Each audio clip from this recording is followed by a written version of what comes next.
વચ્ચે કંઈ અહીંયા હમણાં બોલતા હતા કે કુદરતની સામે બાથ ભીડવા તૈયાર છે, એવું તમે બધાએ સાંભળ્યું હશે.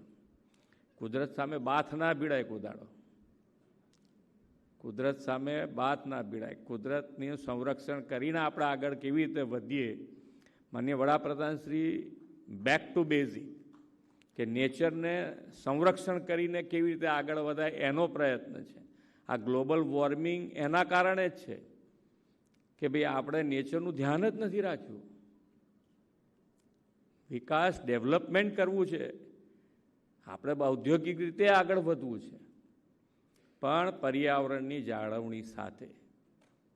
પર્યાવરણની જો જાળવણી નહીં રાખીએ તો ફરી પાછી એની જ ઉપાધિ કે ભાઈ કોવિડ વખતે બધાને ખબર પડી ગઈ કે ઓક્સિજનની શું વેલ્યુ છે. પૈસા હોય તોય ઓક્સિજન મળ્યો નહીં અને પૈસા મૂકીને જવું પડ્યું. એટલે કુદરત અને કુદરતની વેલ્યુ અંકાય એવી નથી.